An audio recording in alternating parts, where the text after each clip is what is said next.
Bienvenue à votre émission 7-7. L'émission de ce soir s'intitule Tension constructive. Tension constructive. En se basant sur le livre de Éphésiens au chapitre 6 au verset 12 qui dit simplement, un verset que nous connaissons tous, car nous ne combattons pas contre la chair et contre le sang, mais nous combattons contre ceux que vous connaissez, hein, les princes et les autorités et tous ces esprits, hein, ces esprits démoniaques dans les lieux élevés. Tension constructive. Tension constructive. Un voleur ne viendra jamais auprès des hommes pour dire « je suis un voleur, arrêtez-moi ». Il ne viendra jamais auprès des hommes pour dire « je suis un voleur, arrêtez-moi ». Car si c'était le cas, alors les prisons de ce monde perdraient de leur sens. Les geôliers de ce monde perdraient de leur sens. Le système judiciaire sur lequel se reposent beaucoup de cours, beaucoup d'universités perdraient de leur sens, car il n'y aurait plus besoin d'avoir des policiers. Pas besoin d'avoir de juges, pas besoin d'avoir d'avocats, parce que les criminels eux-mêmes viendraient s'exposer vers nous et dire « bon voilà, je suis un criminel, arrêtez-moi ». Un malade, jusqu'à ce qu'il y ait des symptômes qui lui font comprendre qu'il y a quelque chose qui ne va pas, ne se sentira jamais malade. N'ira jamais vers un médecin pour dire « docteur, j'ai l'impression qu'il est temps pour moi de venir vous voir parce que je sens quelque part en moi qu'il y a quelque chose qui ne va pas ». Avant qu'un malade puisse aller vers un docteur ou se sentir dans un état où il y a besoin en tout cas de rencontrer un docteur, il faut qu'il y ait eu des symptômes, des manifestations, un malaise qui fait qu'on comprend qu'il y a une discordance entre ce qui va généralement et ce qui ne va plus. Et tant qu'il n'y a pas encore eu cette brisure entre l'état normal et anormal, l'être humain reste chez lui, se dit que je suis en bonne santé. Pourquoi est-ce que je dis ça? Pourquoi est-ce que je dis ça? C'est pour simplement mettre en exergue un fait très simple.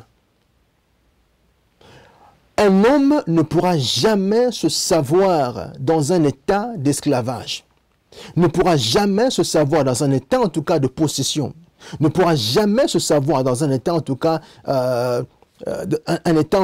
anormal, jusqu'à ce qu'il y ait des symptômes qui se manifestent.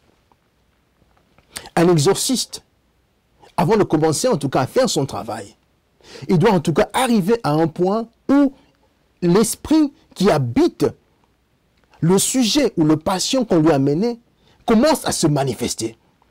Car sans la manifestation de cet esprit impur dans l'être humain ou dans le corps possédé, l'exorciste n'a pas encore la capacité de pouvoir s'adresser directement à l'esprit qui est dans la chair de la personne devant lui.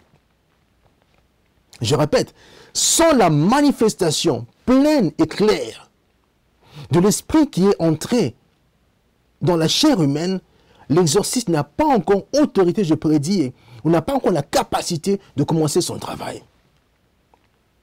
Et même dans le travail de délivrance, afin que la délivrance puisse être réelle, afin que la délivrance puisse arriver en tout cas à avoir une forme d'efficacité, il faut que la personne qui est en charge de la session de délivrance arrive à un moment donné où on voit une confrontation entre le pasteur, l'intercesseur, l'homme de Dieu, la femme de Dieu qui est appelée sur le lieu et l'esprit qui habite la chair humaine en face de lui ou en face d'elle. Sans cette confrontation, cette délivrance qu'on cherche pour le frère ou la sœur qu'on amène devant l'homme de Dieu, la femme de Dieu, ne sera pas possible. Sans cette confrontation entre le docteur et la maladie qui s'est révélée au travers des symptômes, la délivrance ou la guérison ne sera pas possible. Et sans cette évidence, cette preuve qui amène le criminel devant la justice et que la justice est maintenant appelée à prendre le criminel, à le jeter derrière les barreaux, la possibilité d'adresser la criminalité dans une ville n'est pas encore possible. Pourquoi est-ce que je parle de tout ça?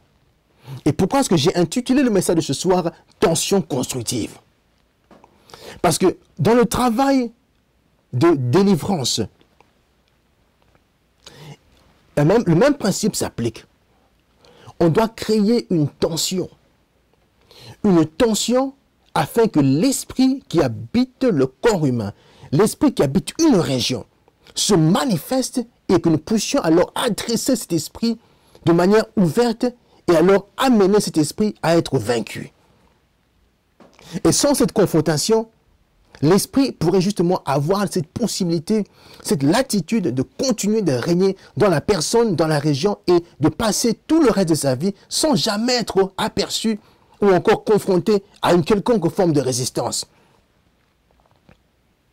L'apôtre Paul, lorsqu'il arrive au devant de la scène, on l'appelle l'apôtre qui a été mis à part par Jésus-Christ pour ce temps-là que nous connaissons. Beaucoup ont pensé qu'il était fou. Mais lorsqu'on a commencé à l'arrêter, à le flageller, il a demandé alors à apparaître devant Rome. Les gens disent que c'était un fou parce qu'on aurait pu justement trouver une forme de compromis entre lui, le gouverneur, ou entre lui et les autorités de la région. Parce qu'après tout, c'était un Romain. Mais Paul a insisté afin d'apparaître devant les autorités, devant César à Rome.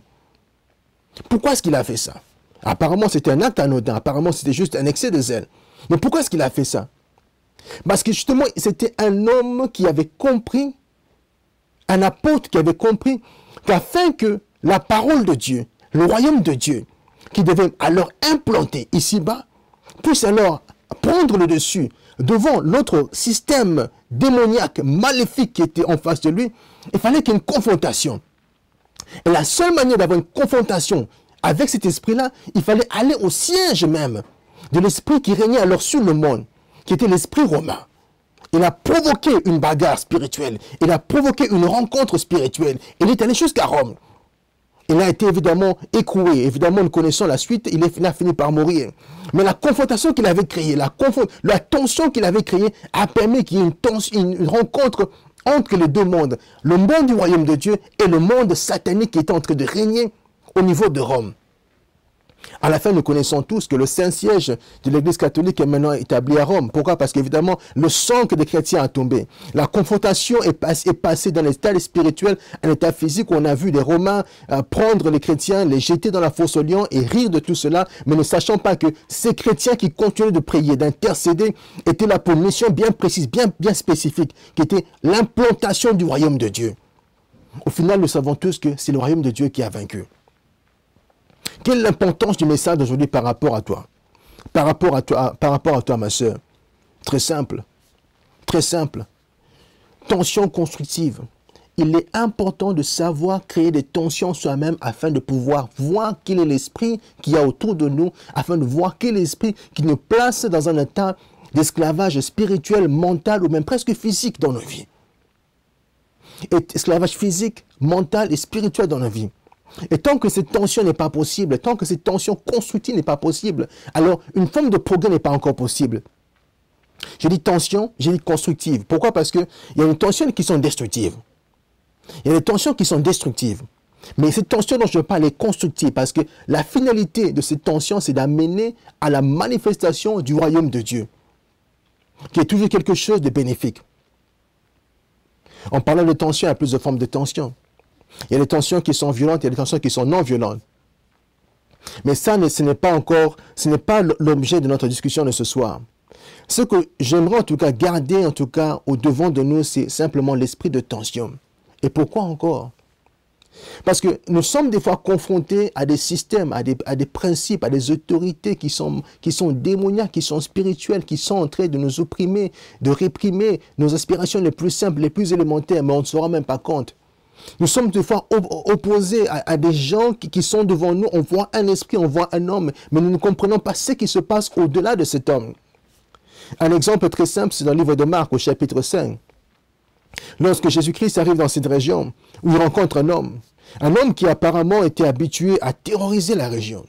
Un homme qu'on plaçait dans les cimetières, un homme autour de qui on plaçait des chaînes, mais qui arrivait toujours en tout cas à s'en sortir et à menacer et à terroriser toute la région. Mais ce qui est bizarre, c'est que quand on lit très bien cette parole de Dieu, quelque chose d'extraordinaire se passe. Cet homme était connu dans la région comme un homme démoniaque, possédé, un homme à la force surnaturelle, un seul homme. Mais lorsqu'il apparaît devant Jésus-Christ, tension constructive, tension constructive, confrontation spirituelle. Tension constructive, confrontation spirituelle. Lorsque un homme apparaît devant Jésus-Christ, alors il y a une confrontation spirituelle. Alors parce qu'il voit alors qu'il est obligé de sortir et de montrer sa vraie nature. Lorsqu'il apparaît devant Christ, Christ lui pose la question, qui es-tu? Il ne répond pas, je suis un homme. Il dit, je suis légion. Car au-dedans de moi, il y a plusieurs démons qui vivent. Au-dedans de moi, il y a plusieurs démons qui ont en tout cas élu domicile dans l'homme que je suis. Mais cet homme, le même homme, à ses pères, aux autres villageois, aux compères, à ses amis d'enfance avec qui il a joué, à sa famille avec qui il a partagé des repas, à sa famille avec qui il a partagé des toits, à la communauté qu'il a connue quand il grandissait. C'était un seul homme. C'était un seul homme. C'est-à-dire qu'on peut avoir un seul homme, mais tant qu'on n'a pas encore la capacité d'avoir le discernement, de créer une tension pour voir effectivement quel est l'homme, quelle est la personne avec qui on a affaire, on ne saura pas toujours à qui nous avons véritablement affaire. La suite de l'histoire, nous la connaissons. Lorsque les gens se manifestent, Christ lui donne l'opportunité alors de disparaître.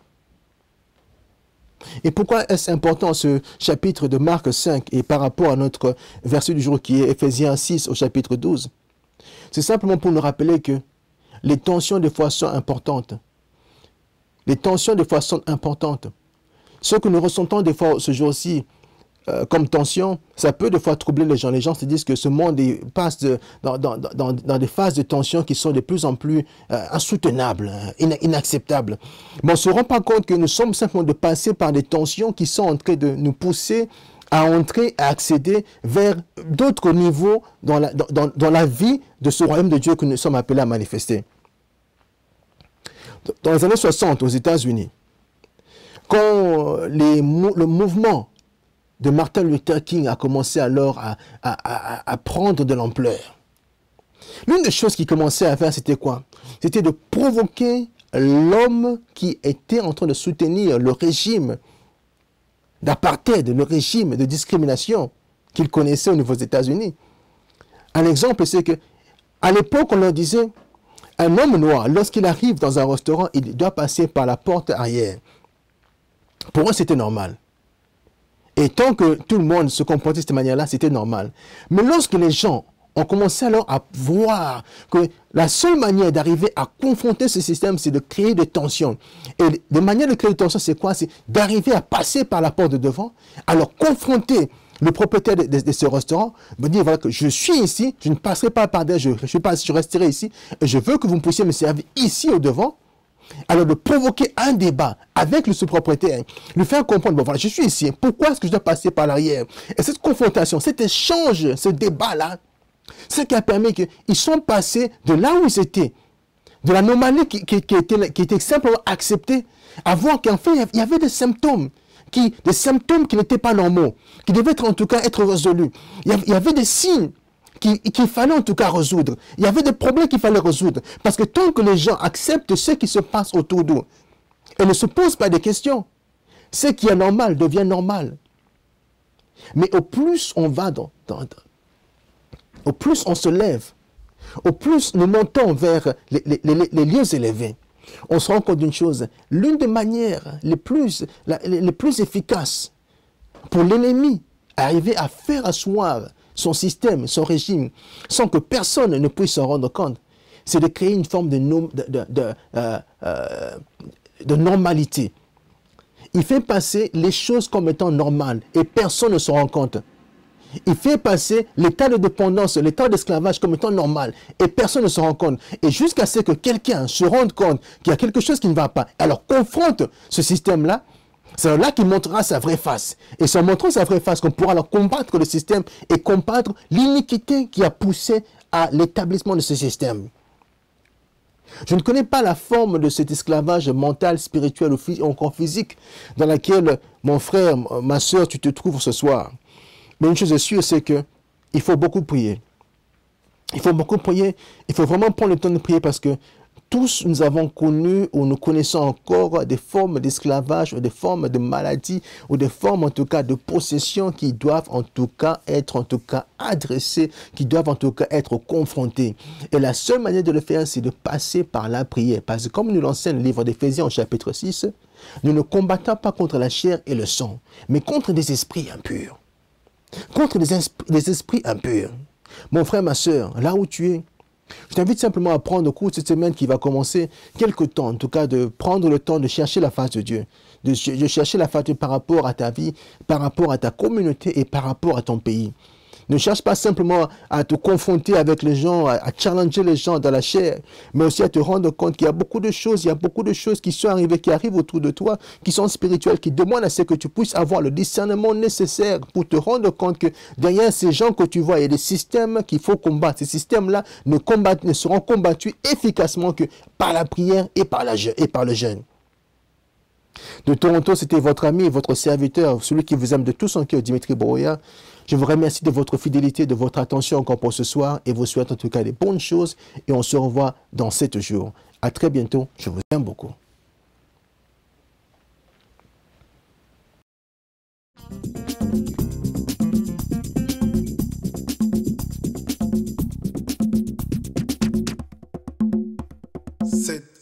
Seven.